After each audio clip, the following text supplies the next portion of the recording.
नमस्कार साथियों। आज हम बात करेंगे विद्यार्थी ट्रायंगल के बारे में।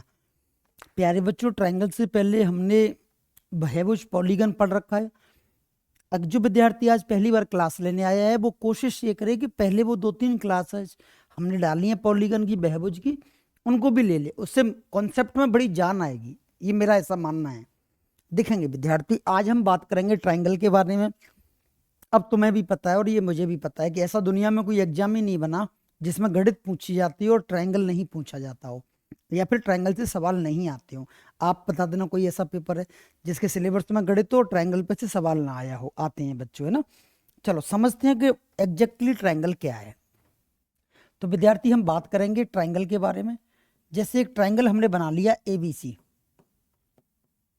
क्लियर है। ABC एक ट्रायंगल है। ट्रायंगल का मतलब है TRI, ट्राई का मतलब तो 3 होता है।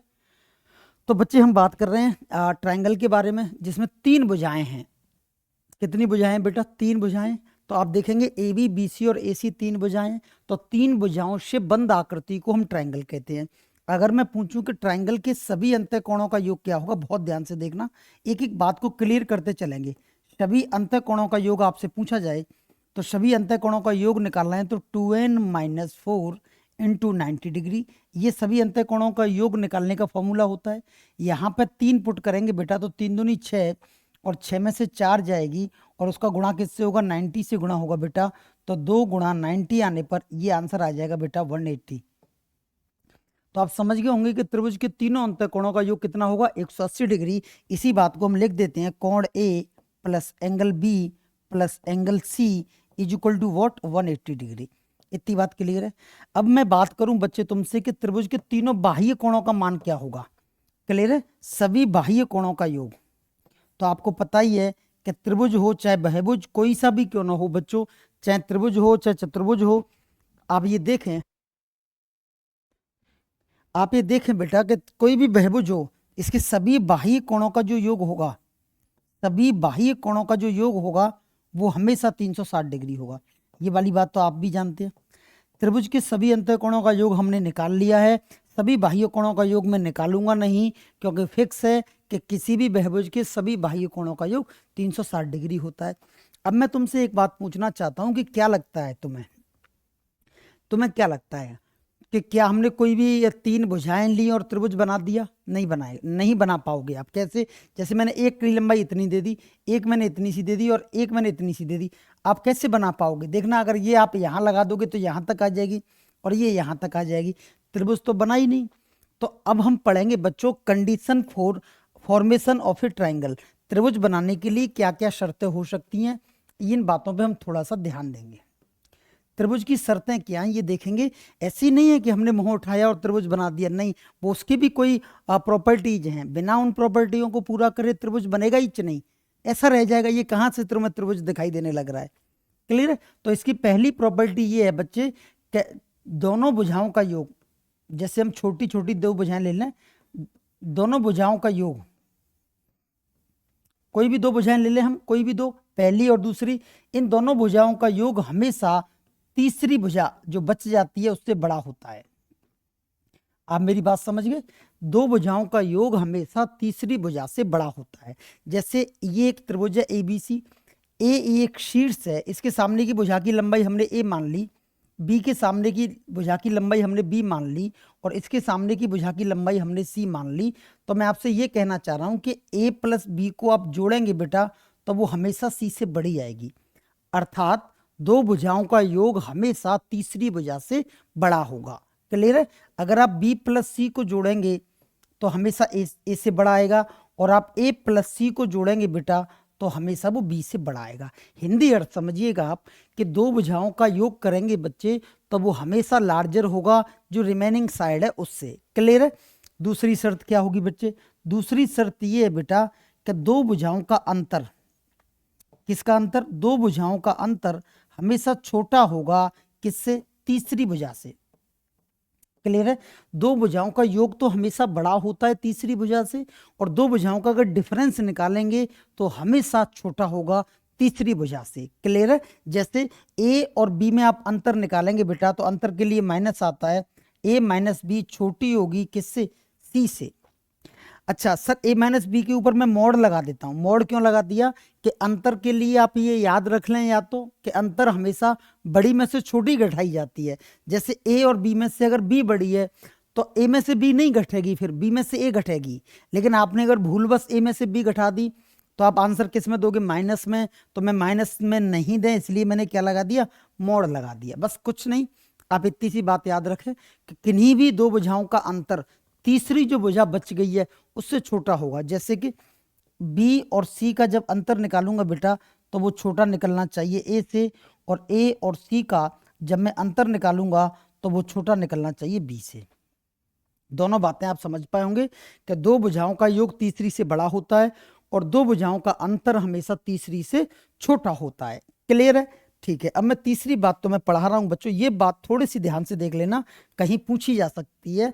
जैसे विद्यार्थी मैंने एक चीज देखी, जैसे ये एक बीसी भुजा है, हमने इसे आगे बढ़ा दिया, आगे बढ़ा दिया। मैं एज्यूम कर रहा हूं बच्चों का ये एंगल 50 का है, मैंने ऐसी माना ये एंगल 30 का है और ये एंगल आप जानते हैं 100 का होगा। क्लियर है? क्योंकि अगर एक एंगल 50 है एक 30 है तो ये 100 का ही होगा।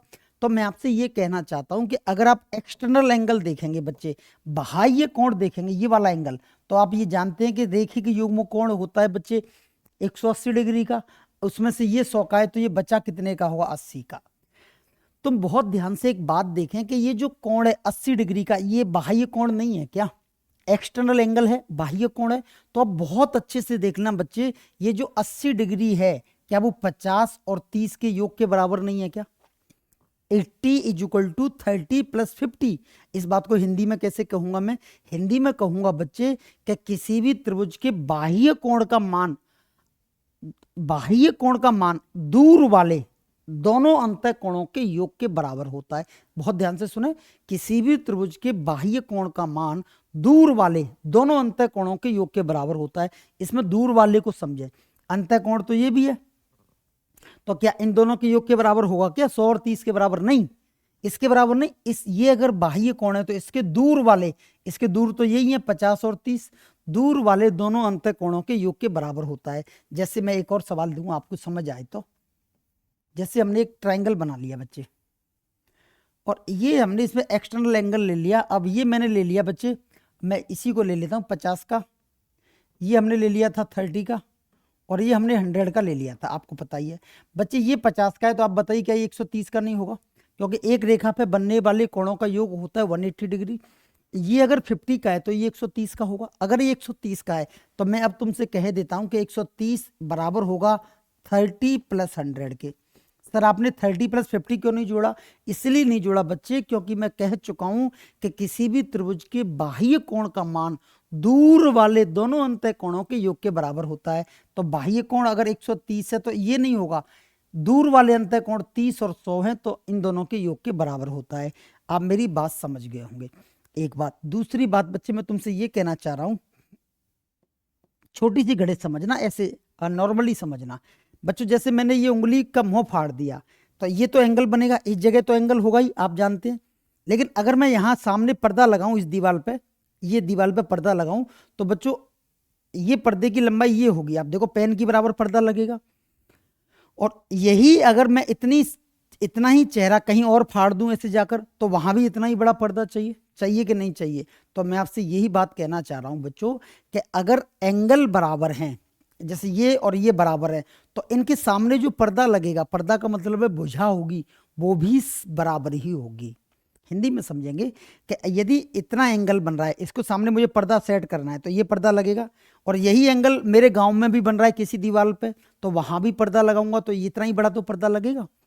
मैं ये कहना चाह रहा हूं कि अगर जितना बड़ा एंगल होगा सामने वाली भुजा भी उतनी ही बड़ी होगी। एंगल का मतलब ये खुलता जाएगा, छोटा सा होगा तो सामने वाली भुजा छोटी होगी, और अगर एंगल बड़ा है तो सामी वाली भुजा बड़ी होगी, एंगल छोटा है तो सामी वाली भुजा छोटी होगी, और एंगल अगर बराबर हैं तो सामने वाली भुजा भी बराबर होंगी।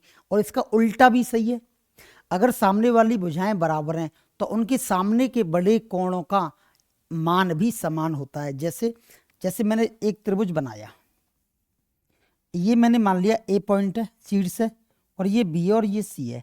बच्चे मैं तुमसे एक बात पूछना चाह रहा हूं कि अगर मैंने ये मान लिया कि ये 5 की है और ये भी 5 की है, तो ये आप गारंटी उठा लें भले इस बात की कि इस 5 के सामने का जो एंगल है, अगर ये थीटा है तो इस वाली 5 के सामने का एंगल भी थीटा होगा।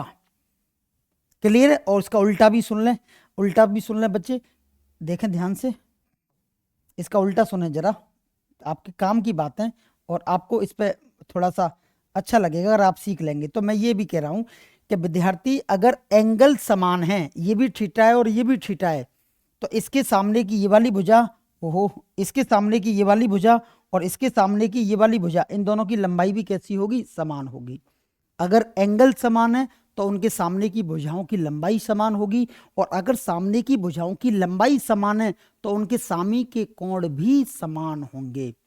क्लियर है? क्लियर है? बड़ी भुजा के सामने का कोण बड़ा, छोटी भुजा के सामने का कोण छोटा, बराबर भुजाओं के सामने के कोण बराबर। इतनी सी गणित मुझे उम्मीद है कि आप लोगों तक पहुंच पाई होगी। क्लियर है? चले देखते हैं विद्यार्थी क्या कहती हैं चीजें, क्या चीजों को, ट्रायंगल के बारे में हम हाँ अध्ययन कर रहे हैं।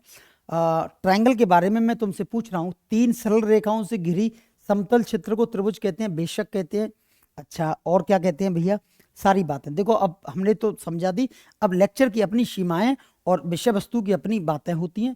यह एक उत्तल बहुभुज है। उत्तल बहुभुज कौन सा होता है विद्यार्थी? उत्तल बहुभुज मैं पढ़ा चुका हूँ बहुभुज में, फिर मैं रिकॉल कर दूं। उत्तल बहुभुज उसे कहते हैं बच्चे जिसके सभी एंगलों का मान, जिसका प्रत्येक एंगल, जिसका कौन सा? प्रत्येक एंगल। उत्तल बहुभुज उसे कहते हैं बच्चे जिसका प्रत्येक कोण, जिसका प्रत्येक एंगल छोटा होगा 180 डिग्री से। क्लियर है? कोई भी एंगल ऐसा नहीं होना चाहिए उस पॉलीगन में कि जिसका मान जो है वो 180 से बड़ा निकल जाए। हालांकि त्रिभुज में तो ये पॉसिबल ही कैसे है? त्रिभुज के तो तीनों कोणों का मान 180 होता है, तो एक कोई 180 से बड़ा कैसे हो सकता है? इसीलिए उत्तल बहुभुज उस बहुभुज को कहते हैं जिसका प्रत्येक एंगल 180 से छोटा होता है। इसमें 3 अंतःकोण होते हैं और 3 बाह्य कोण होते हैं। देखो बच्चों, अंतःकोण तो इन्हें कहते हैं। इधर अगर हमें इसमें बाह्य कोण बनाने हैं तो बच्चे बाह्य कोण कैसे बनेगा? ये भुजा अगर आगे बढ़ जाए, इधर ये भुजा आगे बढ़ जाए और इधर ये भुजा आगे बढ़ जाए, तो बच्चों जैसे मैं एज्यूम करूं ये कोण है 40 डिग्री का, ये कोण है 50 डिग्री का और ये कोण है 90 डिग्री का। ऐसे हमने एज्यूम कर लिया। तो विद्यार्थी अगर ये 40 का है तो आप यकीन माने ये 140 का होगा, 140 डिग्री का होगा। क्यों? क्योंकि एक रेखा पे बने कोणों का योग 180 डिग्री। अगर ये 40 का है तो ये 140 का होगा। विद्यार्थी अगर ये 90 का है तो ये बचा हुआ कितने का होगा? 90 का होगा। अगर ये 50 का है तो बच्चे ये 130 का होगा। क्लियर है? और मैंने एक बात बताई थी कि बाह्य कोण का मान दूर वाले दोनों अंतः कोणों के योग के बराबर होता है। तो देखो ये बाह्य कोण 90 डिग्री है तो बोलो 40 और 50 के बराबर है। दूसरी बात, ये 140 है तो देखो 50 और 90 के बराबर है। ये 130 है तो बोलो 90 और 40 के बराबर है। ये भी हमने सीख चुके हैं। ठीक है, देखें नेक्स्ट, त्रिभुज बनाने के लिए कंडीशंस है। मैंने आपको बताई थी कि त्रिभुज ऐसे नहीं बनता कि आपकी मर्जी है आप 3 चीजें ले आए और आप त्रिभुज बना दें। It not possible. तो त्रिभुज बनाने के लिए कंडीशंस क्या है कि त्रिभुज के तीनों कोणों का योग 180 होना चाहिए, 240 या 270 नहीं चलेगा। मैं बता चुका हूँ। विद्यार्थी आप पूरे मन से नोट्स बनाते चलें और ज्योमेट्री पढ़ लें पूरे मन से, फिर आपको कहीं पढ़ने की जरूरत नहीं पड़ेगी। जैसे कोण ए प्लस कोण बी प्लस कोण C is equal to what? 180 degree. दूसरी बात क्या कहती है? दूसरी बात मैंने तुम्हें बता दी थी कि किन्हीं भी 2 भुजाओं का योग करूं तो हमेशा तीसरी भुजा से बड़ा होना चाहिए। जैसे मैं तुमसे कहूं कि 3 भुजाओं की लंबाइयां मैं दे दूं आपके लिए, 3, 4 और 2 हैं, तो तुम त्रिभुज बनाइए या इस त्रिभुज का एरिया बताइए। तो पहली बात तो एरिया तो तब निकालेंगे जब त्रिभुज बनाना पॉसिबल हो। आप देखें बच्चे, ये तो त्रिभुज बनेगा ही नहीं। कैसे नहीं बनेगा? जैसे मैं तुमसे पूछूं 2 भुजाओं का योग तीसरी से बड़ा होना चाहिए, आप जोड़ना 3 और 2 को, किससे बड़ा है? 4 से बड़ा है। यस ठीक है बड़ा 4 से। 2 भुजाओं का योग तीसरी से क्या होना चाहिए? बड़ा होना चाहिए। क्लियर है मेरे भाई? ये तो बन जाएगा। इसका एरिया पॉसिबल है, इसका एरिया पॉसिबल है। क्यों? क्योंकि 2 भुजाओं का योग तीसरी से बड़ा बैठ रहा है। लेकिन अगर मैं ये कह दूं बच्चे ये 3 की है, ये 2 की और ये 1 की है, अब बताना क्या इसका एरिया निकालिए। तो आप इसका एरिया तो तब निकालेंगे जब ये त्रिभुज पॉसिबल हो। जैसे कि 3 में 1 को जोड़ेंगे तो क्या ये 4 से बड़ा आ रहा है? क्या नहीं आ रहा। इसका मतलब है ये त्रिभुज ही पॉसिबल नहीं है। इस पर मैं डिटेल चर्चा कर चुका हूँ। त्रिभुज की किन्हीं भी 2 भुजाओं का योग तीसरी से बड़ा होना चाहिए, बिल्कुल होना चाहिए। ए और बी का योग सी से बड़ा होना चाहिए, बी और बी। अच्छा बच्चे, जब मैं कैपिटल ए लिखता हूं तो आप समझिए कि मैं ये शीट्स के लिए लिख रहा हूं। किसके लिए लिख रहा हूं? शीट्स। शीट्स मतलब जहां दो भुजाएं ये मिल रही हैं, क्लियर है। और अगर मैं स्मॉल ए लिख रहा हूं, इसका मतलब है ए के सामने वाली भुजा की लंबाई लिख रहा हूं, ये ध्यान रख लेना। स्मॉल ए का मतलब है ए के सामने वाली भुजा की लंबाई, ठीक है। आप फिर से सुन लेना क्योंकि बहुत लंबा चलेगा ये। सामने वाली भुजा की लंबाई। कैपिटल ए लिख रहा हूं, इसका मतलब मैं शीर्ष लिख रहा हूं, और स्मॉल ए लिख रहा हूं, इसका मतलब है शीर्ष ए के सामने वाली भुजा की लंबाई। अगर मैं कैपिटल बी लिख रहा हूं, इसका मतलब है शीर्ष बी लिख रहा हूं, और अगर मैं स्मॉल बी लिख रहा हूं, इसका मतलब है शीर्ष बी के सामने वाली भुजा की लंबाई, क्लियर। जैसे बी के सामने वाली भुजा की लंबाई क्या होगी? स्मॉल बी होगी। आप समझ पाए होंगे, ठीक है। तीसरी बात भी आप सीख लेते हैं। त्रिभुज की किन्हीं दो भुजाओं का अंतर तीसरी भुजा से छोटा होना चाहिए। यस, ऑब्वियसली होना चाहिए। ए और बी का अंतर करें तो सी से छोटा होना चाहिए, क्लियर है बच्चे। और बी और सी का अंतर ए से छोटा होना चाहिए। ए और ये मोड़ क्यों लगाया है ये मैं बता चुका हूं। ए और सी का अंतर बी से छोटा होना चाहिए। त्रिभुज के किसी भी बाह्य कोण का मान, यस ये वाली बात जरा ध्यान से देख लेना, दूर वाले दोनों अंतः कोणों के योग के बराबर होना चाहिए, ये मैं बता चुका हूं। और इसमें बहुत अच्छे से ड्राइव भी किया है। अब देखो इससे बेहतर तुम्हें कोई क्या दे सकता है। एक एक बात पिच टू पिच हमने ड्रॉ करवाई है। ये लोग बड़ी मेहनत करते हैं, कई लोग लगते हैं इस काम को करने में, मेरा एक का वश नहीं है। एक एक बात इन्होंने बड़ी स्पष्ट क्रिस्टल क्लियर है। जेड जो है उसकी वैल्यू होगी 1+2 के बराबर। ये लिखा हुआ वैसे इन्होंने, वैसे नहीं लिखा तो मैं लिख सकता हूं। जेड जो है वो किसके बराबर होगा? 1 और 2 के बराबर होगा। अगर मैं तुमसे पूछूं एक्स किसके बराबर होगा सर, तो एक्स इसके बराबर नहीं होगा, एक्स इन दोनों के बराबर होगा। तो एक्स की वैल्यू होगी 2+3 के बराबर। आप मुझसे पूछोगे सर ये बाई की वैल्यू किसके बराबर होगी, तो बाई की जो वैल्यू होगी बच्चे वो होगी दूर वाले दोनों अंतःकोणों के योग के बराबर। तो 1 और 3 के बराबर होगी बाई की वैल्यू। एक एक बात क्रिस्टल क्लियर है, एकदम क्लियर। देखें अगली बात, त्रिभुज के तीनों बाह्य कोणों का योग 360 डिग्री होता है। ये वाली बात बताने की जरूरत नहीं, किसी भी बहुभुज के सभी बाह्य कोणों का योग 360 डिग्री ही होता है।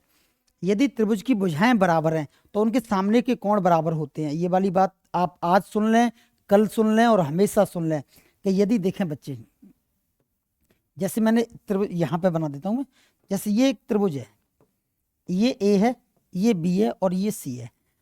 अब मैंने कह दिया कि ये 4 की है और ये 4 की है और ये मैंने मान ली 10 की है, क्लियर है। ये कितने की मान ली बच्चे? 10 की मान ली। तो अब आप ये मान लें, अगर मैंने ये एंगल दे दिया कि ये एंगल 60 डिग्री है, तो बताइए इस एंगल का मान क्या होगा।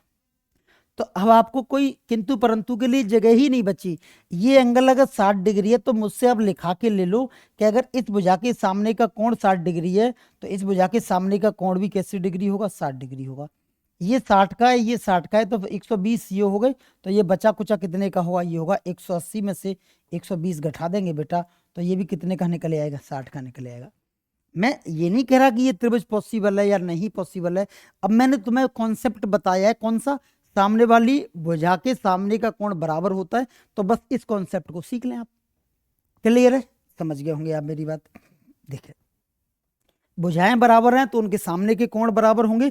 इसका रिवर्स भी लिख दूं, सामने के कोण बराबर हैं, सामने के कोण बराबर हैं। अगर सामने के कोण कैसे हैं? बराबर हैं, तो उनके सामने की भुजाएं, तो उनके सामने किन के सामने? कोणों के सामने, जो बराबर कोण है उनके सामने, तो उनके सामने की भुजाएं भी बराबर होंगी। तो उनके सामने वाली भुजा भी बराबर होंगी। ये वाली बात भी, इसका उल्टा भी सही है। भुजा कैसी होंगी? बराबर होंगी। अगर भुजा बराबर हैं तो सामने के कोण बराबर होंगे, और यदि कोण बराबर हैं तो उनके सामने की भुजाएं बराबर होंगी, क्लियर है, खत्म। इस वाली बात को मैंने बार बार कहा है क्योंकि बड़े प्रयोग करने पड़ते हैं ज्योमेट्री में इस वाली बात पे, है ना, इसलिए मैंने ऐसा कहा है। जैसे ये भुजा और ये भुजा बराबर है तो इसका मतलब ये थीटा, तो ये भी कितने का? थीटा का, क्लियर है। अगर बच्चे कल को ये वाली भुजा और ये वाली भुजा बराबर है तो इस भुजा के सामने का कोण ये थीटा है, तो इस भुजा के सामने का कोण ये भी थीटा ही होगा, क्लियर है। अगर कल को मैं कह दूं कि ये वाली भुजा और ये वाली भुजा बराबर है तो इस भुजा के सामने का कोण कौन सा होगा? इस भुजा के सामने का ये होगा थीटा, और इस भुजा के सामने का कोण ये थीटा, ये दोनों बराबर होंगे क्योंकि इन दोनों की सामने की भुजाएं कैसी हैं? बराबर है। आप मेरी बात समझ गए होंगे। तीसरी बात बच्चे, हम क्या करते हैं, किसी भी त्रिभुज में तुम्हें अंतःवृत्त की त्रिज्या या परिवृत्त की त्रिज्या निकालनी है। अंतःवृत्त की त्रिज्या, अंतःवृत्त की त्रिज्या निकालनी है। तो मैंने बहुभुज में भी पढ़ाया था, कोई बात नहीं, बहुभुज में जो लोग नहीं आ पाए वो यहाँ सीख। अंतःवृत्त की त्रिज्या निकालनी है बच्चे। अंतःवृत्त की त्रिज्या होती है छोटी। अंतःवृत्त जो वृत्त अंदर बनाए, अंदर को अंत कहते हैं, अंत से ही अभ्रंश होकर अंदर रहा आया है। अंतःवृत्त मतलब अंदर जो बनाए, जैसे कोई हमने एक त्रिभुज बना लिया, उसके यहां पर एक हमने बना दिया एक सर्किल, यहां क्या बना दिया, सर्किल। तो ये सर्किल कहाँ बनाए, अंदर ही बनाए, आपको भी दिख रहा है। अगर ये सर्किल अंदर बना है बच्चे, तो हमें इसी की त्रिज्या के बारे में बात करनी है। ये त्रिज्या, ये आर कहलाएगी, ये भी आर है और ये भी क्या है, आर है। मतलब अंतःवृत्त की त्रिज्या आर ही होगी, सब जगह त्रिज्या तो सेम होती है। तो अंतःवृत्त की त्रिज्या निकालनी पहले, तो आर का फॉर्मूला होता है बच्चे त्रिभुज का क्षेत्रफल। कौन से त्रिभुज का क्षेत्रफल, जिस त्रिभुज में ये वृत्त रखा है उसका क्षेत्रफल। त्रिभुज का क्षेत्रफल बट्टे एस। एस का मतलब होता है बच्चे सेमी पेरीमीटर। एस का मतलब है विद्यार्थी अर्ध परिमाप। अर्ध परिमाप मतलब है परिमाप का आधा। परिमाप का आधा, परिमाप का मतलब क्या, तीनों भुजाओं का योग। परिमाप का मतलब तीनों भुजाओं का योग। किसी भी त्रिभुज में अगर अंतःवृत्त की त्रिज्या इन रेडियस, जिसे क्या कहते हैं हम लोग, इन रेडियस, किसी भी त्रिभुज में अंतःवृत्त की त्रिज्या इन रेडियस निकालनी है बेटा, तो वो होती है त्रिभुज का क्षेत्रफल बट्टे आधा परिमाप, मतलब है सेमी पेरीमीटर। सेमी पेरीमीटर को ही हम एस से डिनोट कर देते हैं। क्लियर। यदि हमें परिवृत्त की त्रिज्या चाहिए कैपिटल आर, तो वो होता है बेटा ए गुणा बी गुणा सी बट्टे 4 इंटू त्रिभुज का क्षेत्रफल। इस बात को थोड़ा समझेंगे। अब मैं तुमसे ये पूछूं कि here what is the A, what is the B and what is the C. तो बहुत ध्यान से देखें, ये ए बी और सी कैपिटल में है या स्मॉल में है, तो आप कहेंगे सर स्मॉल में। स्मॉल में है इसका मतलब है ये भुजाओं की लंबाइयां हैं, ये भुजाओं की लंबाइयां हैं। इसका मतलब है बच्चे, अगर हमें कैपिटल आर निकालनी है तो तीनों भुजाओं का गुणनफल करना है, small A into small B into small C, और स्मॉल का मतलब है भुजाओं की लंबाइयां। A into B into C बट्टे 4 इंटू त्रिभुज का क्षेत्रफल। ये कहाँ से फॉर्मूले आए, मैं ये पॉलीगन में तुम्हें बता चुका हूँ, बहुभुज में मैंने इस पर बड़ा टॉर्च करी है। क्लियर। ए इंटू बी इंटू सी बट्टे 4 इंटू त्रिभुज का क्षेत्रफल। इससे स्मॉल आर निकलेगी और इससे हमें कैपिटल आर निकालनी है, और ये हमें निकालनी है आगे चलकर। समझ में आई आपको मेरी बात। क्लियर है। इसी में यही वाली बात कही गई है, परिवृत्त की त्रिज्या कैपिटल आर निकालनी है, तो ए इंटू बी इंटू सी बट्टे 4 इंटू त्रिभुज का क्षेत्रफल। सर त्रिभुज का क्षेत्रफल कहाँ से लाएंगे, तो त्रिभुज देखकर त्रिभुज की औकात का पता करेंगे कि तू किस कैटेगरी का त्रिभुज है और तेरा कौन सा फॉर्मूला तुझ में लगेगा। त्रिभुज का क्षेत्रफल भी पता नहीं, भगवान जाने कौन से फॉर्मूले से निकले। कोई त्रिभुज का एक इंडिविजुअली फॉर्मूला नहीं है कि मैं ये पकड़ा दूं और आपसे बोल दूं कि इस फॉर्मूले को रख लो और आप इससे सारे तुम्हारे निकल जाएंगे क्षेत्रफल। नहीं, त्रिभुज को देखकर उसका क्षेत्रफल निकालेंगे और उसके क्षेत्रफल की वैल्यू यहाँ पुट करेंगे और ये फॉर्मूला पुट करेंगे बच्चे, और यहाँ से निकलेगा किसी भी त्रिभुज में परिवृत्त की त्रिज्या। आप मेरी बात समझ गए होंगे। अंतःवृत्त की त्रिज्या मैं बता चुका हूँ, त्रिभुज का क्षेत्रफल बट्टे अर्ध परिमाप एस। अर्ध परिमाप कैसे निकालेंगे, ए प्लस बी प्लस सी। ये तो हो जाएगा परिमाप, क्योंकि तीनों भुजाओं का योग तो परिमाप होता है, और परिमाप में किससे भाग लगा देंगे, 2 का। तो ये क्या निकल के आ जाएगा, अर्ध परिमाप निकल के आ जाएगा। अगर परिमाप का मतलब तो होता है तीनों भुजाओं का योग, परिमाप का मतलब में सुन लो बच्चे, काम आएगा आपके आगे चलकर। परिमाप का मतलब होता है पेरीमीटर। परिमाप का मतलब होता है पेरीमीटर। पेरीमीटर का मतलब होता है बेटा टोटल ट्रेवलिंग। टोटल ट्रेवलिंग, ये वाली बात आप थोड़ा सा याद रख लेना। टोटल ट्रेवलिंग का मतलब है, जैसे ये कोई त्रिभुज है, इसकी ये भुजा ए है, इसकी ये भुजा बी है, ये भुजा सी है। तो यहाँ से चलना शुरू करेंगे तो ये कितना चल गया, ए चल गया। यहाँ से फिर कितना चल गया, तो बी चल गया।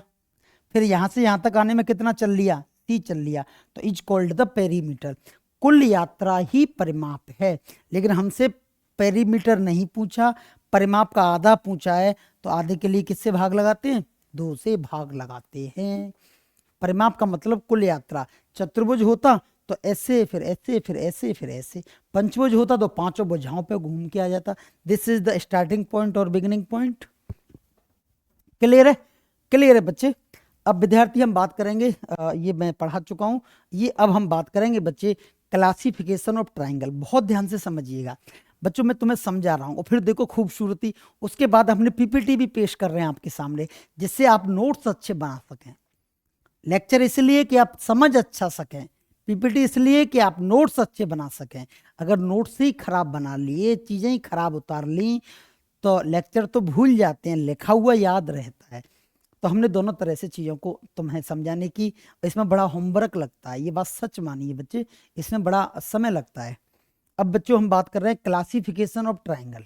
बहुत ध्यान से देख लेना, हर बात समझते चलना है ना। Classification of triangle, classification of triangle, त्रिभुज का विभाजन। त्रिभुज के विभाजन के लिए बच्चे हमने दो आधार माने हैं। जैसे गुणधर्मों के आधार पर दो तरह के व्यक्ति होते हैं, एक भला आदमी और एक बुरा आदमी।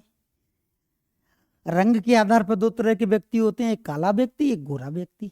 क्लियर है? ऐसे ही हर चीज के दो होते हैं, एक मीठा, एक कड़वा, हर चीज के। ऐसे हमने त्रिभुजों को विभाजन करने के लिए दो आधारों पर विभाजन करा है। कई बार हम किसी चीज को तीन आधारों पर बांटते हैं, कई चीजों को चार आधारों पर भी बांटते हैं, लेकिन त्रिभुज का जो क्लासिफिकेशन है दो आधार पर किया है। पहला है बच्चे on the basis of side,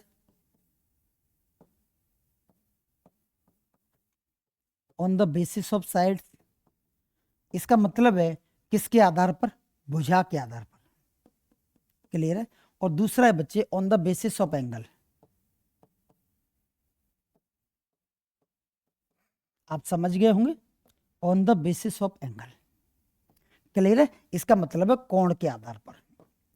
अब पता है, जब बच्चे बीएसटीसी या जो कॉम्पिटिटिव एग्जाम से पहले के जो एग्जाम होते हैं, जो डिग्रियों के लिए होते हैं, जो थ्योरेटिकल एग्जाम होते हैं, उनका तो ये बड़ा पालतू प्रश्न है कि what is the definition of triangle and classify the triangle, classify the triangles, और त्रिभुजों का विभाजन करें और explain the each category of triangle, और प्रत्येक कैटेगरी को तुम एक्सप्लेन करें। तो ये उनके लिए भी बड़ा काम आता है। ये भी समझ लें बच्चे, जो कॉम्पिटिटिव ना देकर जो अकेडमिक का पेपर दे रहे हैं या थ्योरेटिकल पेपर दे रहे हैं, वो देखें जरा भुजा के आधार पर। किसके आधार पर बच्चे? भुजा के आधार पर। तो भुजा के आधार पर त्रिभुज कितने प्रकार के हो सकते हैं? एक तो बच्चे भुजा के आधार पर त्रिभुज होता है विषम बाहु। विषम बाहु, विषम बाहु का मतलब है जिसकी तीनों भुजाएं अलग अलग है। विषम बाहु, बाहु का मतलब भुजाएं, और विषम का मतलब जो समान नहीं है। तो विषम बाहु, इसका मतलब है तीनों भुजाएं अलग अलग हैं। अब देखो ये कुछ और कह रही है, जैसे देखो ये और ये। अब देखो ये मान लो दो की है, या ये हम तीन की मान लेते हैं। अब किसी और नियम को मत घुसेड़ देना इसमें, आपने ये बताया था, आपने वो बताया था। अब मैं कुछ और पढ़ा रहा हूं तो कुछ और सीखना। ये मान लो तीन की है, ये चार की है और ये पांच की है, तो आप देख सकते हैं ये विषम बाहु त्रिभुज है, क्योंकि इसकी कोई भी भुजा किसी भी भुजा की समान नहीं है। क्लियर है? दूसरा बच्चे होता है समद्विबाहु, समद्विबाहु, समद्विबाहु। इसकी दो भुजाएं समान बना ली, ये तीन की और ये तीन की। क्लियर है? ये हमने किसी और की मान ली, तो समद्विबाहु। और तीसरा है समबाहु, समबाहु। समबाहु का मतलब है ये तीन, ये तीन, ये तीन, ये चार, ये चार, ये चार।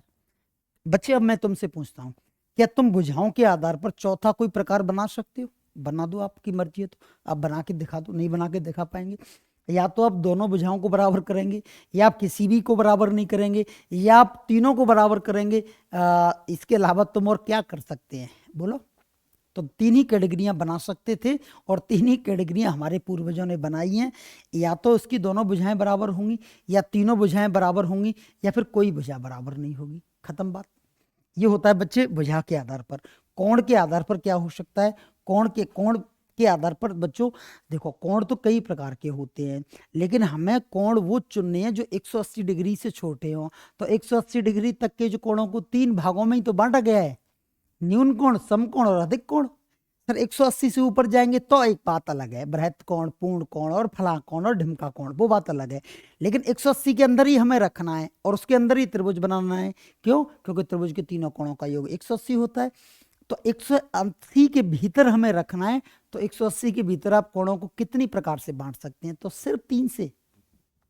न्यून कोण रख सकते हैं, समकोण रख सकते हैं और अधिक कोण रख सकते हैं। खत्म। चौथा तो आप बृहत कोण या पूर्व या फिर पूर्ण कोण ऐसा तो आप बोल नहीं सकते, क्योंकि वो तो 180 से ऊपर चले जाएंगे तो आप गच्चा खा जाएंगे। क्लियर? देखें बच्चे, on the basis of angle, angle के आधार पे हम पूछें तो एक तो आप न्यून कर सकते हैं क्योंकि ये 180 के भीतर आता है, न्यून कोण त्रिभुज। दूसरा आप क्या कर सकते हैं, समकोण कर सकते हैं। समकोण का मतलब है जिसमें कोण 90 डिग्री का है, समकोण त्रिभुज। और एक आप क्या कर सकते हैं, 90 से ज़्यादा रख सकते हैं, 90 से ज़्यादा और 180 से कम, तो उसे क्या कह सकते हैं, उसे ऑब्ट्यूज कह सकते हैं, अधिक कोण त्रिभुज। मैं उम्मीद करता हूं कि आप दोनों चीज़ों को समझ गए होंगे। भुजा के आधार पर त्रिभुज 3 प्रकार के होते हैं, विषमबाहु, समद्विबाहु और समबाहु। कोण के आधार पर त्रिभुज न्यून, सम और अधिक। क्लियर बच्चे? बात आप मेरी समझ पाए होंगे। और यही देखो लोगों ने किया है, ट्रायंगल क्लासीफाई कर रहे हैं भुजा के आधार पर और कोण के आधार पर। विषमबाहु, समद्विबाहु और समबाहु, न्यून कोण, समकोण और अधिक कोण। ये बातें हम आपको सिखा चुके हैं और आप पूरी बात से सहमत भी होंगे। ये इसी का ब्यौरा था। अब विषमबाहु की बारे में मैंने तुम्हें बता दिया, अब इसमें क्या बताना, तीनों भुजाओं की लंबाइयां अलग अलग होती हैं। इसका मतलब ये अलग है, ये अलग है और ये अलग है। आप देख लें, A B not equal to B C not equal to A C. अगर इतनी गणित तुम्हें पता है तो फिर तुम्हें मेरा पुरानी बात जो 15 मिनट पहले बोली थी वो याद होगी।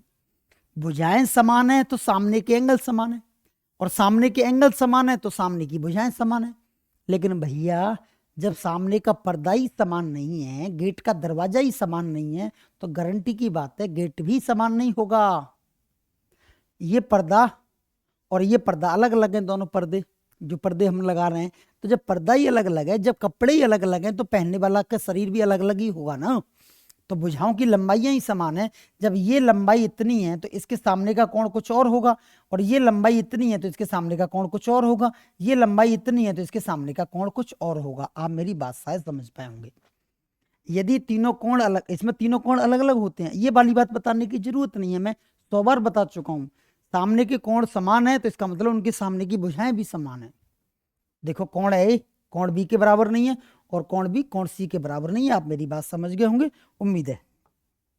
दूसरे को भी आप समझ गए हैं, जिसे आइसो स्केल्स कहते हैं, और इसे कहते हैं बच्चों स्केल एंड ट्रायंगल। अंग्रेजी नाम याद रख लेना, नाम रख लेना, याद रखने में या सुनने में कोई आपका पैसा एक्स्ट्रा नहीं खर्च हो रहा।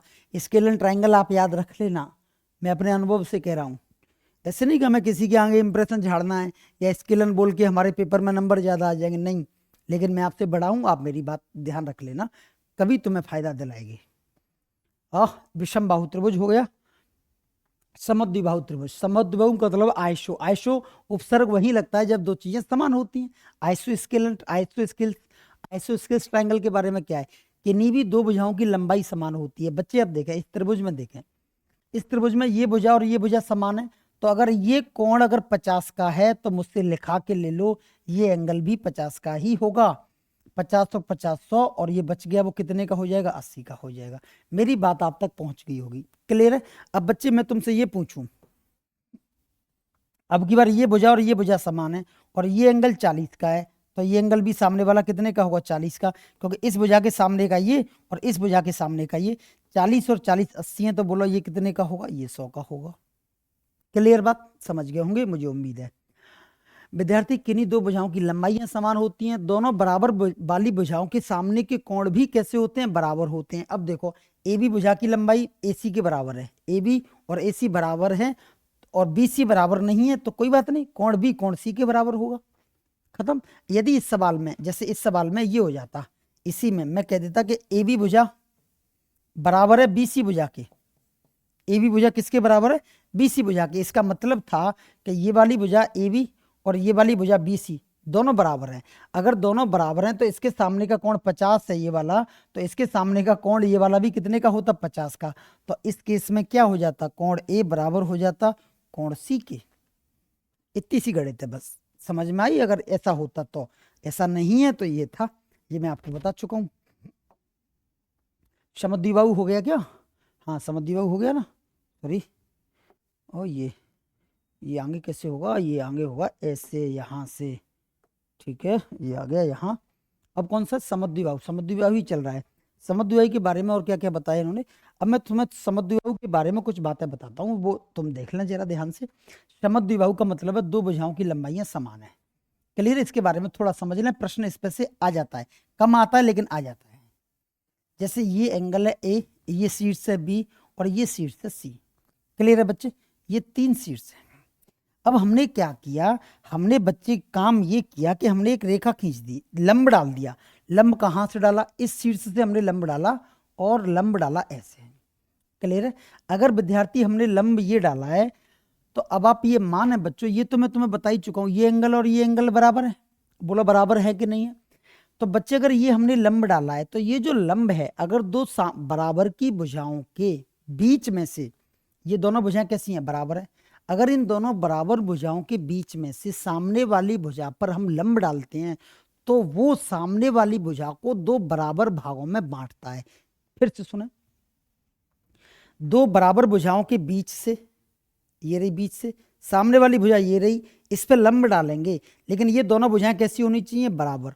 अगर 2 बराबर की भुजाओं के बीच में से सामने वाली भुजा पर लंब डालेंगे तो वो लंब सामने वाली भुजा को 2 इक्वल पार्टों में विभाजित करता है। ये ज्योमेट्री में हम पढ़ेंगे। फिर से सुने, 2 बराबर की भुजाओं के बीच में से सामने वाली भुजा पर लंब डालेंगे तो वो लंब सामने वाली भुजा को 2 बराबर भागों में विभाजित करता है। क्लियर है? तो बच्चे ये वाला जो पार्ट है इस वाले पार्ट के बराबर हो जाएगा। क्लियर बात है? और ये लंब है तो इसे लंब को हम क्या प्रोनाउंसिएट करेंगे? ऊंचाई प्रोनाउंसिएट करेंगे। क्लियर है बेटा? जैसे ये भुजा ए थी तो ये हमने ए है और ये ए है, दोनों समान मान ली, और ये पूरी भुजा की लंबाई हमने मान ली बी है। अगर बी है तो ये वाला हिस्सा बच गया b/2 और ये वाला हिस्सा कितना बच गया? b/2। बोलो हाँ या ना।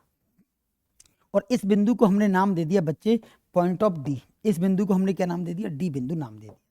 अब मैं तुमसे एक छोटी, आराम से समझेंगे, कोई जल्दी है नहीं, तसल्ली से पेन कॉपी लेके बैठें और मस्ती से चीजों को समझें। अब मैं तुमसे एक बात पूछ रहा हूँ कि इसमें हमसे पूछ लिया जाए हाइट फाइंड करें। क्या फाइंड करें? Height, HEIGHT। फॉर्मूला याद नहीं करवा रहा मैं ना, मैं फॉर्मूला निकालना सिखा रहा हूं, क्योंकि ये तो बी और ए तो मैंने दिए हैं, पेपर तो एग्जैक्ट डाटा देगा आपको, 3 4 5 ऐसे डाटा देगा। अगर डाटा देगा, हमसे हाइट पूछिए कि एच को फाइंड करें, तो विद्यार्थी आप ध्यान से देखें, मैं बात कर रहा हूं त्रिभुज ADC में। कौन से त्रिभुज में बात कर रहा हूं बच्चे? ADC में। ADC को मैं अलग उठा के ले आया, ये रहा। आराम से देखें, मस्ती लेंगे, धीरे धीरे समझेंगे, जल्दी कहीं की है नहीं। ये हम उठा के ले आया ADC। ADC कैसा त्रिभुज है? राइट एंगल है। राइट एंगल का मतलब है 90 डिग्री का कोण है। ये कैसा त्रिभुज है? राइट एंगल ट्रायंगल है। बच्चों राइट एंगल ट्रायंगल उससे कहते हैं जिसमें पाइथागोरस अपना रोल प्ले करता है। पाइथागोरस क्या कहता है कि किसी भी समकोण त्रिभुज में जो सबसे बड़ी भुजा कर्ण होती है उसका स्क्वायर करने पर वो उतना ही आता है जितना कि 2 छोटी भुजाओं का योग आता है, और इसी को हिंदी में कहा जाता है कर्ण स्क्वायर इज इक्वल टू आधार स्क्वायर प्लस लंब स्क्वायर। तो बच्चे इसमें लंब तो आपको दिख ही रहा है H है, और आधार आप बता चुके हैं कि सर कटने पर b/2 रह गया, और ये भुजा आप बता चुके हैं A है। बोलो ये हमने सेट कर दिया यहाँ की यहाँ। बच्चे अब मैं तुमसे पूछ रहा हूँ कि अगर मैं तुमसे ये पूछूं कि कर्ण स्क्वायर A स्क्वायर बराबर, कर्ण स्क्वायर बराबर होता है आधार स्क्वायर प्लस लंब स्क्वायर, और आप जानते हैं कि लंब स्क्वायर बराबर होता है, वही पक्षांतरण कर लेते हैं ना, लंब स्क्वायर बराबर होता है, ये छोटी छोटी बातें 6वीं 7वीं में सीख जाता है बच्चा, कर्ण स्क्वायर माइनस आधार स्क्वायर, यही होता है। अब इसमें कर्ण देखी जाए तो कर्ण होती है A स्क्वायर, और ये इसका स्क्वायर करेंगे बच्चे तो ये आ जाएगा B स्क्वायर बटे 4। बोलो आएगा कि नहीं आएगा? हाँ या ना? और अगर हमें लंब की वैल्यू चाहिए विद्यार्थी, तो लंब की वैल्यू क्या आ जाएगी? ये आ जाएगी बच्चे, वापस से देखें, लंब की वैल्यू चाहिए तो स्क्वायर चढ़ा इधर, एलसीएम ले लें पहले आप, चलो, तो ये आ जाएगा 4A square minus B square. Clear है? अगर मैं यहाँ से स्क्वायर हटाऊंगा तो यहाँ बचेगी खाली लंब, और यहाँ अंडर रूट चढ़ जाएगा, तो ये तो बाहर आ जाएगी, 4 का अंडर रूट चढ़ाएंगे तो 1/2 बाहर आ जाएगी, और अंदर क्या बैठी रह जाएगी? 4A square minus B square. तो सर क्या अब हम इस फॉर्मूले को रटें? भाई किसने कहा रटें? किसने कहा? मैं तुमसे ये कह रहा हूं कि मान लो ये त्रिभुज है, ये रहा त्रिभुज, इसमें ये भुजा 3 की है, या फिर ये हमने मान ली 5 की है। कितने की है बेटा? 5 की है। और ये भी कितने की मान ली? 5 की है। और ये हमने पूरी मान ली 8 की है। ये कितने की है? 8 की है। तो अब आप देखेंगे ये समद्विबाहु त्रिभुज है। बोलो है कि नहीं है? ये समद्विबाहु त्रिभुज है कि नहीं है? आप कहेंगे सर बिल्कुल है, दिख भी रहा है। अगर ये समद्विबाहु त्रिभुज है और मैं चाहता हूं कि तुम इसकी हाइट निकालें, हाइट का मतलब है ये वाली भुजा निकालें, तो मैं आपसे बस इतनी गणित जानना चाहता हूं कि ये पूरा 8 है, तो क्या ये 4 का और ये 4 का नहीं होगा? बोलो, कुछ तो बोलो। अगर ये 4 का और ये 4 का है तो आप मुझे बताना, अगर ये 5 की है और ये 4 की है और ये त्रिभुज समकोण त्रिभुज है, तो इसमें जो ये लंब होगा वो लंब स्क्वायर क्या होता है?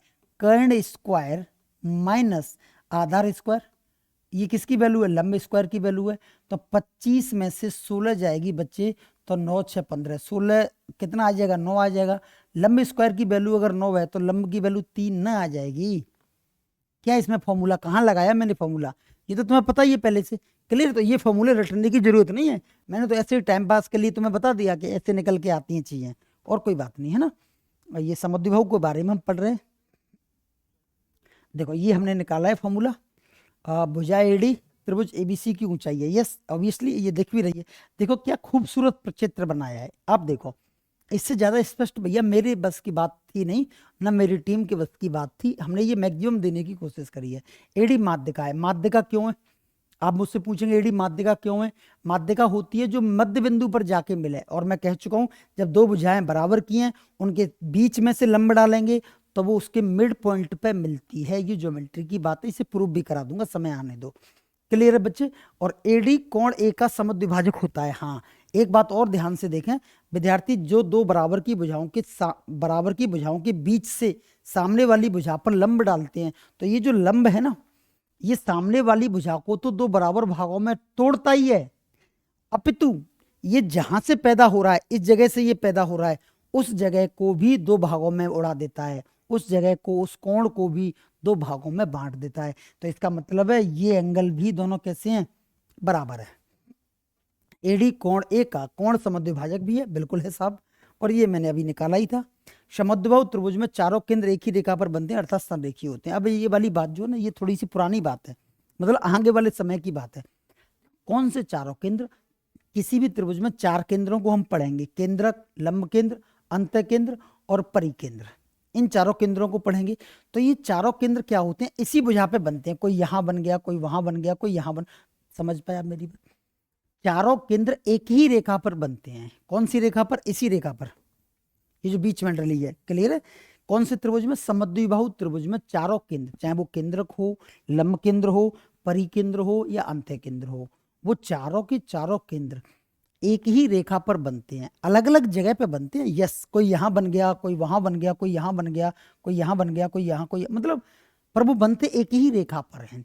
इसलिए ध्यान से देख लेना, एक लाइन में पूछा जा सकता है कि समद्विबाहु त्रिभुज में चारों केंद्र होते हैं संपाती या संरेखीय। तो संरेखीय, संरेखीय का मतलब है एक ही रेखा पर। क्लियर बात? और ये बात मैं स्टार लगा देता हूं, दिस इज द स्टारेबल पॉइंट। समद्विबाहु त्रिभुज में चारों केंद्र संरेखीय होते हैं, ये मैं बता चुका हूं। अगला देखेंगे, अब हम पढ़ेंगे बच्चों समबाहु त्रिभुज। समबाहु त्रिभुज में देखेंगे, समबाहु का मतलब आप समझ गए होंगे और मैं बता भी चुका हूं कि सारी भुजाएं कैसी होती हैं? समान। अगर बच्चे सारी भुजाएं समान हो गई तो इसका मतलब है इनके सामने के कोण भी समान होंगे, क्योंकि ये तो मैं कह चुका हूं कि बराबर वाली भुजाओं के सामने के कोण बराबर होते हैं। तो अगर सारे कोण समान होंगे और सारे कोणों का योग 180 है, तो 180 को 3 भाइयों में बांटेंगे तो प्रत्येक कोण का मान 60, 60 और 60 ना आ जाएगा। क्लियर है? अब बच्चों मैंने यहां से अगर इस पर लंब डाला तो बोलो ये भुजा और ये भुजा बराबर है और इनके बीच से अगर लंब जा रहा है तो क्या ये दो भागों में नहीं बांटेगा क्या? अगर बांटेगा तो ये कितना बच जाएगा टुकड़ा? a/2, और ये टुकड़ा a/2। बोलो बटेगा कि नहीं बटेगा? और ये इस बिंदु को भी दो भागों में बांट के आएगा, तो ये 30 का और ये कितने का? 30 का। क्लियर है? क्योंकि ये दोनों भुजाओं की लंबाई कैसी है? समान है। और दो समान भुजाओं के बीच में से जब लंब डालते हैं तो वो सामने वाली भुजा को बराबर दो भागों में बांटता है, और लंब है तो वो 90 डिग्री बनाएगा। यहाँ कितने डिग्री बनेगा? 90 डिग्री। अब बच्चे मैं इसे काट के अलग ले जा रहा हूँ, अलग ले गया, ये ए की है, ये सी की है और ये डी बिंदु है, ये पॉइंट हमने डी मान लिया। बच्चे ये 90 डिग्री है और ये हमने क्या मान ली? इसकी हाइट मान ली। ये कट के कितना आ गया? a/2 आ गया, और ये a है ही। अब मैं तुमसे इसमें हाइट पूछूं तो इसमें क्या? वही फॉर्मूला सेम, लंब स्क्वायर बराबर कर्ण स्क्वायर माइनस आधार स्क्वायर। बहुत ध्यान से समझ लेना, बिल्कुल तसल्ली से, कोई जल्दी है नहीं। कर्ण कितना है बच्चे? a² और आधार कितना है a/2 का स्क्वायर। बोलो हाँ या ना। तो ये हो जाएगा a स्क्वायर और ये हो जाएगा बच्चे a स्क्वायर बट्टे 4। तो 4a स्क्वायर में से a स्क्वायर कटेगी तो ये आ जाएगा 3a स्क्वायर बट्टे 4। और अगर मैं लंब चाहूं तो अंडर रूट चढ़ेगा, तो अंडर रूट चढ़ेगा तो 3 का अंडर रूट 3 होगा और a स्क्वायर का अंडर रूट a होगा और 4 का अंडर रूट 2 होगा। तो हाइट का याद रख लेना कि किसी भी समबाहु त्रिभुज में जो हाइट होती है बच्चे वो होती है अंडर रूट 3/2 इंटू ए का मतलब है भुजा। क्लियर है विद्यार्थी। अगर मैं इसका परिमाप पूछूं, परिमाप क्या होगा समबाहु त्रिभुज का, तो इसका परिमाप तो आप निकालना संभव है। संभव कैसे है, a प्लस ए प्लस ए, ये हो गया समबाहु त्रिभुज का परिमाप। कोई दिक्कत होगी नहीं आप लोगों को। प्रत्येक कोण 60 60 60, प्रत्येक भुजा ए, हाइट आपको बता दी मैंने। अब इसमें मैं आपसे पूछूं कि बताना बच्चे स्मॉल आर क्या होगी, तो स्मॉल आर क्या होती है, त्रिभुज का क्षेत्रफल, त्रिभुज का क्षेत्रफल बट्टे अर्ध परिमाप एस। अब आपका प्रश्न होगा सर त्रिभुज का क्षेत्रफल क्या होता है, बोलो। तो त्रिभुज का क्षेत्रफल होता है इसमें अंडर रूट 3/4 इंटू भुजा स्क्वायर। क्लियर है। और एस परिमाप क्या हो जाएगा, परिमाप हो जाएगा a प्लस ए बट्टे 2। क्लियर है बच्चे। तो अगर निकालेंगे तो ये आ जाएगा अंडर रूट 3/4 a स्क्वायर बट्टे 3a और ऊपर पहुंच जाएगी 2। तो 2 से तो ये 2 कट जाएगी बच्चे। अंडर रूट 3 से अंडर रूट 3 कट जाएगी और a से a कट जाएगी, तो ये आ जाएगा 1/2√3। कितना आ जाएगा बेटा, 1/2√3। अगर मैं समबाहु त्रिभुज में कैपिटल आर निकालूं तो कैपिटल आर क्या होती है, a into B into C बट्टे 4 इंटू त्रिभुज का क्षेत्रफल क्या होता है अंडर रूट 3/4 इंटू भुजा स्क्वायर। कैसे आया ये त्रिभुज का क्षेत्रफल ये भी मैं तुम्हें बता दूंगा, पर थोड़ा समय रुको, है ना। तो बच्चे ए बी सी ये तो तीनों सेम है, तो ये हो जाएगा a इंटू ए बट्टे 4 से ये 4 कैंसिल आउट हो जाएगा, अंडर रूट 3 और a स्क्वायर से ये दोनों कट जाएंगी, तो ये निकल के आ जाएगी बेटा कैपिटल आर बराबर a/√3। आप मेरी बात समझ पाए। कैपिटल आर की जो वैल्यू आएगी वो क्या आ जाएगी, a/√3। और स्मॉल आर की वैल्यू हमने निकाल ली है, वो कितनी आई है, 1/2√3। अब पेपर क्या पूछता है, पेपर आपसे ये पूछ लेता है कि कैपिटल आर और स्मॉल आर में रिलेशन बताइए। क्या पूछ लेता है, कैपिटल आर और स्मॉल आर में रिलेशन बताइए। तो कैपिटल आर कितनी आई है, कैपिटल ओहो ये हमने कैसे काटा है, अंडर रूट 3 और ये क्या है अंडर रूट 3/4 भुजा स्क्वायर, यही है ना अंडर रूट 3/4 और भुजा स्क्वायर। तो ये a/2 ए भी तो बची ना। क्लियर है। ये क्या बची, ए भी तो बची, 3a से ए कटी तो ये ए तो बची ना। तो देखेंगे बच्चे ये कितना आया, कैपिटल आर कितनी आई है आप देखेंगे तो कैपिटल आर आई है a/√3 और स्मॉल आर कितनी आई है, स्मॉल आर आई है a/2√3। क्लियर है बच्चे। तो √3 से √3 कटा, ए से ये कटा, तो ये आया 1/1 अनुपात 1/2। और आपको पता है अनुपात ऐसे नहीं लिखा जाता, तो अनुपात आ जाएगा 2:1। आप समझ पाए होंगे। कैपिटल आर में और स्मॉल आर में कभी रेशो पूछा जाए तो रेशो होता है 2:1। अगर इनके एरिया में रेशो पूछा जाए, स्मॉल ए कैपिटल ए, परिवृत्त के क्षेत्रफल और अंतःवृत्त के क्षेत्रफल में रेशो पूछा जाए, तो बच्चे आप बताइए क्या परिवृत्त का क्षेत्रफल हो जाएगा पाई आर स्क्वायर और स्मॉल वृत्त का क्षेत्रफल हो जाएगा pi into small r square. तो पाई से पाई कटेगी, कैपिटल आर 2 है तो 2 का स्क्वायर 4 आ जाएगा, स्मॉल आर 1 है तो 1 का स्क्वायर 1 आ जाएगा। तो कैपिटल आर और स्मॉल आर में रिलेशन पूछे तो 2:1 होता है, और क्षेत्रफल में रिलेशन पूछे परिवृत्त के क्षेत्रफल और अंतःवृत्त के क्षेत्रफल में तो वो होता है बच्चे 4:1। आप मेरी बात समझ पाए होंगे।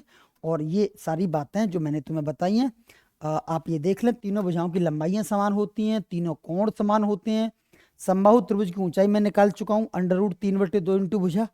हिंदी नाम याद है हमें, हमारे सर ने हिंदी नाम याद कराया था, अंडर रूट 3/2 इंटू भुजा।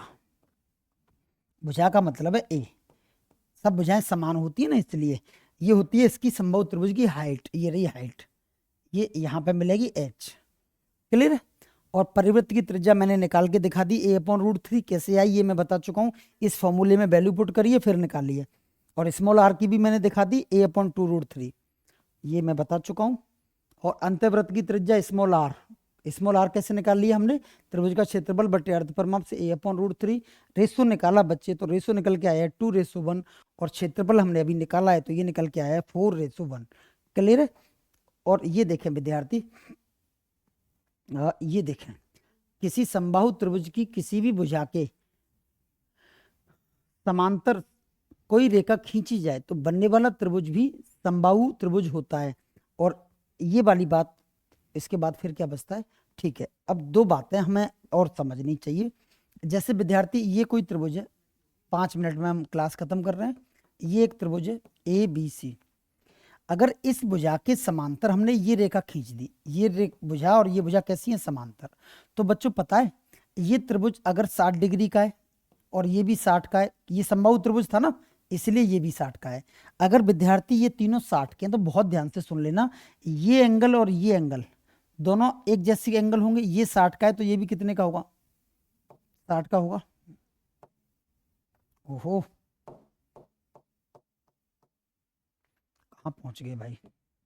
देखें, वापस से देखें, ये फिर देखें, A है और ये B है और ये C है। हमने इसकी समांतर रेखा खींच दी बच्चे, और ये त्रिभुज समकोण समबाहु था तो ये 60 का, ये 60 का और ये 60 का था।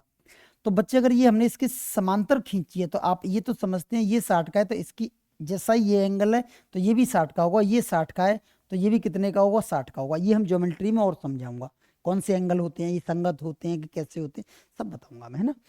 तो बच्चे अब देखो, ये वाला जो बड़ा एंगल था वो तो था ही समकोण समबाहु, क्योंकि 60 60 और 60 के थे, और ये छोटा निकल के आया तो वो भी कैसा निकल के आया? समबाहु ही निकल के आया। क्लियर है? तो आप ये चीज देख लें कि अच्छा इधर भी खींच सकते हैं आप, ये जरूरी नहीं उधर ही खींचे, इधर भी खींच सकते हैं। ये रही किसके समांतर? इसके समांतर। तो ये जो निकल के आएगा त्रिभुज, ये वाला छोटे वाला, वो बड़े वाले त्रिभुज के जैसा ही होगा, मतलब है वो भी समबाहु ही होगा। क्लियर है? और कौन सी बात थी जो मैंने नहीं बताई? हाँ, एक चीज और मैं तुम्हें बताना चाह रहा था, ये मैंने पॉलीगन में पढ़ाई हुई है। किसी भी समबहुभुज में कोई बिंदु P स्थित है और उससे वहां पर लंब डाला जाए, जैसे ये कोई समबाहु त्रिभुज है, समबहुभुज है, इस बिंदु P से इसकी भुजाओं पर लंब डाला जाए, ये वाला, फिर यहाँ डाल दिया लंब ये वाला, और यहाँ डाल दिया ये वाला, और इन लंबों को दे दिया हमने P1 P2 और P3 नाम दे दिया। तो अब मैंने ये बात बताई थी कि P1 plus P2 plus P3 की जो वैल्यू होती है वो होती है N इंटू R। इसका प्रूफ भी हमने बताया हुआ है, और वो बताया हुआ है बच्चे पॉलीगन में, इससे पहली क्लास में। तो N इंटू R, अगर ये त्रिभुज है तो आप बताइए त्रिभुज में भुजाओं की संख्या N कितनी होगी? 3, और R की वैल्यू हमने अभी निकाली थी, वो निकली थी A/2√3। निकाली थी कि नहीं निकाली थी? बोलो निकाली थी। तो अगर ऐसे काटेंगे बच्चे तो ये निकल जाएगा √3/2 इंटू A। तो क्या मैं ये कह सकता हूं कि समबाहु त्रिभुज में P1 plus P2 plus P3 की जो वैल्यू होती है वो √3/2 इंटू भुजा होती है, और यही फॉर्मूला हाइट का निकला था, तो हमने इसे किसके बराबर रख लिया है? हाइट के बराबर रख लिया है। और यही वाली बात भाई कह रहा है, ये देखो ये क्या कह रहा है, यदि किसी समबाहु त्रिभुज की किसी भुजा के समांतर कोई रेखा खींची जाए तो बनने वाला त्रिभुज समबाहु होता है, क्योंकि ये एंगल इस एंगल के बराबर हो जाता है और ये एंगल इस एंगल के बराबर हो जाता है। ये बात बता चुका हूं मैं, और ठीक है, ये देखें, ये वाली बात देखें, ये वाली बात तुम्हें समझ आ गई होगी। तो यदि बिंदु P से भुजाओं पर लंब डाला जाए तो इनका मान जो होता है वो हाइट के बराबर होता है √3/2 इंटू भुजा। अभी मैंने प्रूव करा दिया। बच्चे समद्विबाहु में हमने पढ़ा था कि तीनों जो केंद्र होते हैं वो एक ही रेखा पर होते हैं, संरेखीय होते हैं, लेकिन समबाहु त्रिभुज में चारों केंद्र, तीनों नहीं चारों केंद्र एक ही बिंदु पर होते हैं, और एक ही बिंदु पर होते हैं तो उन्हें कहते हैं संपाती। एक ही जगह पर पतित होते हैं, एक ही जगह पर गिरते हैं, उन्हें कहते हैं संपाती। क्लियर है? और संरेखीय मतलब एक ही रेखा पर गिरते हैं, और यही हमने बताया था, चारों केंद्र, केंद्रक, लंब केंद्र, परिकेंद्र और अंत केंद्र एक ही बिंदु पर गिरते हैं, अर्थात संपाती होते हैं। संपाती इसी जगह गिरते हैं, चारों इसी जगह होते हैं। यही केंद्रक है, यही परकेंद्र है, यही लंब केंद्र है, और यही अंत केंद्र है। विद्यार्थी आज के लिए इतना ही। आप इन सारी बातों को बहुत ध्यान से शेयर करिए, बहुत ध्यान से उतारिए, बाकी की बातें पढ़ेंगे कल। बहुत धन्यवाद, गुड नाइट एंड बाय।